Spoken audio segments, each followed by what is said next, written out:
Magandang umaga po sa inyo at Alexander Lexter Jules. Ay nako, One Music Philippines, One MX London Spotlight featuring sa kanilang post, Merida Maymay Entrada. Sabi niya, she is steadily becoming the solo female face of the P-pop revolution.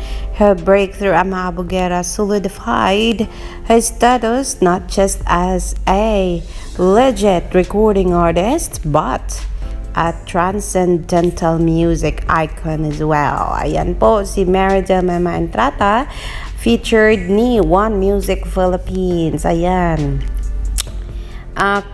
Ang sabi dito, click for One Music video. Ano bang ginawa ng One Music for Merida Maymay Entrada? Alamin nga natin mga kaibigan kung anong meron dito sa One Music Philippines. Narito po yun.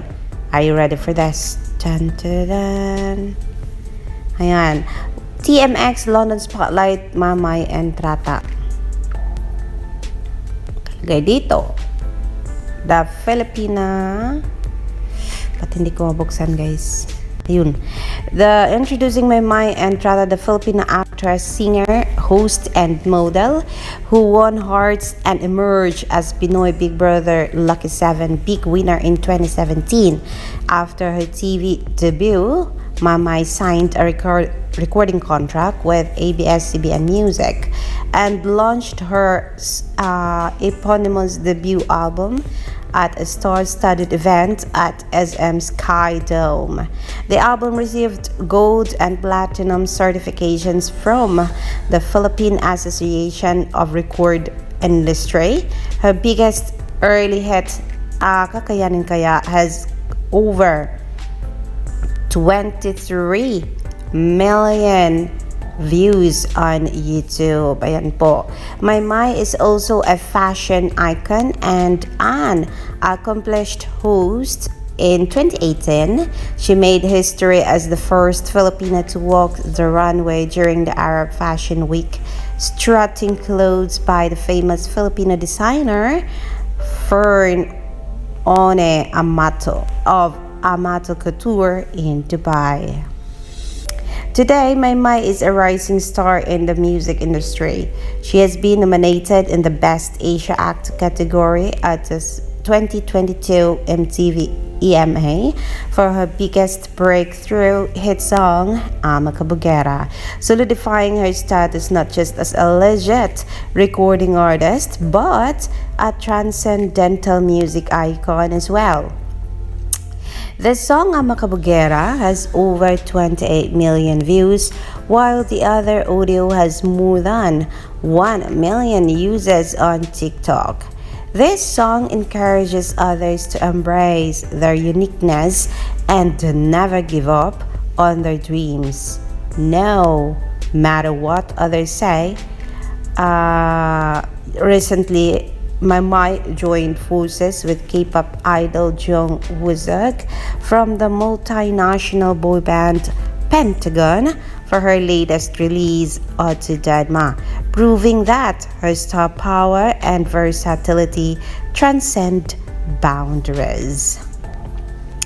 Get to know Maymay more in One Music London, happening July 8th at the Dockyards, London.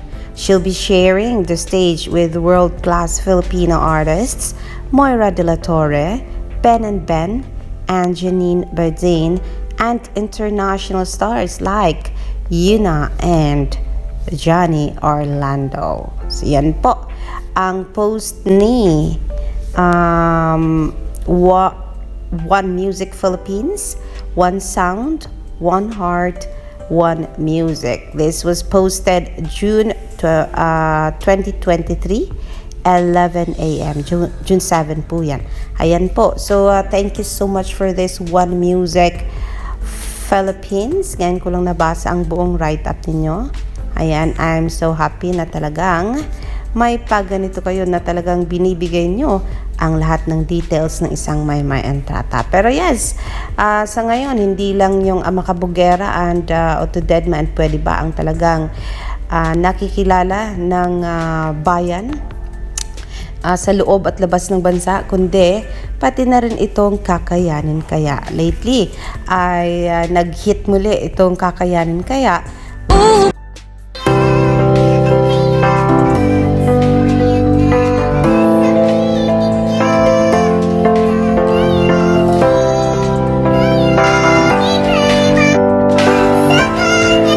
It's VCT. What? VCT AMA all over again. Ayan, ang sabi ni Miterzon, you are so adorable, Maymay. We are so proud of you, my dear. One music excited for Maymay, July 8, 2023. O, diba? So, yes, this is what we need. O, diba? Habang walang post si Maymay, naghahanap tayo ng mga other posts na talagang makakapagbigay sa atin ng more energy to groove on, to move on, and not just to stay on one side at talagang sabihin walang ginagawa, diba? We need to do this para more mapag-usapan ng ating si Meridel Maymay Entrata na busy yata ang dilag sa pag-i-ensayo para sa kanyang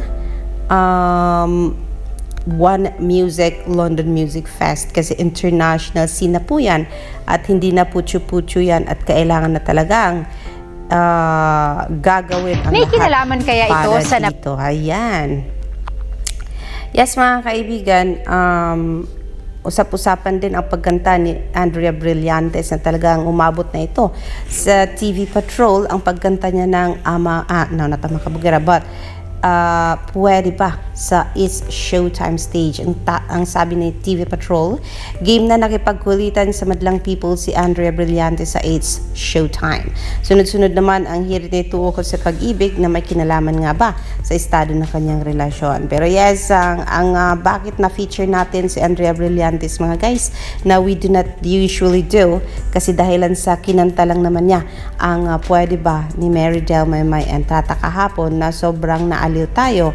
Kung kaya sabi natin, sana more pa ang gagamit ng kanta ni Meridel Maymay Entrata sa kahit na anumang platform at sa kahit na anumang mukha ng show business. Dahilan sa, syempre, we want more people to really hear her song, not just Maymay Entrata herself singing it, but of course others as well. It means to say that people are embracing Meridel Maymay Entrata's song. Hindi lang ang Makapugera, hindi lang Kakayanin Mo Kaya, hindi lang Otodedma, but also of course Pwede Ba. Ang sabi ng nakapanood ng na-upload natin na Pwede Ba ni Andrea Brillantes, ang sabi ni Nov Shiva, shout out sa'yo.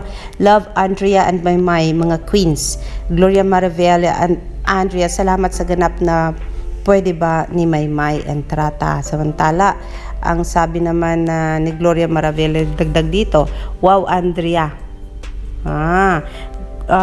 Pwede Ba ng sayaw mo, wow, gusto ko yan. Gusto daw niya ang sayaw ni Andrea gamit ang kantang Pwede Ba ni Meridel Maymay Entrata, diba?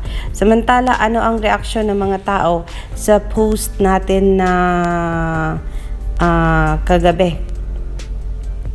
Ayan, nagpasalamat sila sa asap natin to at binigyan ng pagkakataon na mapanood muling-muli ang May Ward, kahit na hindi daw magkasama as performers, pero tuwang-tuwa sila na makitang sumayaw at more improved na Edward John Barber at makita ang katuwa ang sayaw ni Melay Kim and Maymay. Ang sabi ni Lilia Abrinica Bautes, shoutout sa'yo, magandang umaga.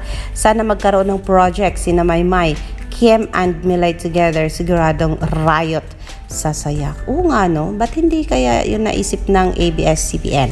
Ang pagsama-samahin si Maymay, Melay at Kim Chiu. Siguradong punong-puno ang sinehan niyan at punong-puno ng tawa habang pinapanood ang movie na kung saan ang lead stars ay itong tatlong big winners ni Big Brother na si Maymay Entrata, Kim Chiu, and Melay Cantiveros. Mangyari kaya yan guys? Or suntok kaya sa buwan yan? Ay nako, hindi ko po alam. Pero gusto ko din mangyari yon kasi syempre, love na love ko yung tatlo. Si Maymay, Melay, and Kim. Syempre, bisdak mga bayot. Diba? Sabi nga nila dun sa showdown ni Maymay, ni Kim at ni Melay, ay shout out nga natin dito. Unime Mayola, wow, proud Bisaya here. The tatlong Bisaya winners. Sabi ni Enrico Balde, galing ng mga bisdak, sobrang proud kami sa inyo. Si Glory Gem, ay nako, ang ganda naman nilang tignan. At nagpa-send ng heart si Nia Mendoza. Lily Namok, sabi niya, shoutout sa'yo, good morning. Super galing nilang tatlo, sana palagi kayong magkasama, I love it. Ayan, Glo Moran, we love my forever. Helen Obeso, at last nakita ko rin na kasi daw hindi niya mahanap sa YouTube. Talagang pinaka-powerful yung tatlong bisdak. Sabi ni, shout out, Gloria Maravilla. Diba? Bisdak hanggang umaga pa ulit-ulit daw niyang pinanood ang suwag daw. Genia Manansalal, ang cute nilang tatlo. Sarap sa mata. Pag si Inday talaga ang sumasayon, mapapaindak daw siya sa galaw. Ang grabe, kudos kay Meridel Mama Entrata, ang galing mo daw talaga at ang pitik ng mga hips. Check. Pero yung ano ba, yung 'di ba may hagdan 'yon, nasa tuktok si Maymay. Tapos parang kulang sa height talaga yung umangat ng hagdan, nasa ilalim siya na kailangan niyang yumuko dahilan sa katangkaran niya at ayun, hindi siya sakto kung tatayo siya. Kaya ayun, nakayuko po siya sa ilalim ng hagdan. Pero that was still cute. Ang cute lang ni Meridel. One of her dream is pole dancing. Kailan nang mangyayari kaya yan? Hindi natin alam. Ayun. Ano pa bang sinabi dito? Irene Larano, wow, my Kim Chu and Melay. Lily Abrenica, gagaling nila. Di nagpahuli si Melay. Bravo. Bravissime tutti tre. Good job daw sa tatlo. Ewan ko kung tama ba ang aking understanding doon sa sinabi nila. Pero yes, yan po muna ang ating update mga kaibigan. I will see you later for more. And let's hope na sana today ay mabigyan tayo ng update ni Meridel Mama Entrata sa kung ano man ang ginagawa ng ating nilag. Mapa-ehersisyo man yan, mapalakad man yan sa kalye. At least may makita tayo na ginawa ng isang Meridel Mama Entrata or si Edward Bobber man lang. O, diba? For now, that is our update. Alexander Lexter Jules, salamat po sa mga patuloy na nanonood ng aking mga uploads. Don't you worry, hanggat nandyan si Mema and Edward, mananatili tayong magbigay ng mga updates sa inyo. Not unless na lang, kung hindi na kaya ng ating matang basahin ang bawat titik ng mga litra sa social media yan.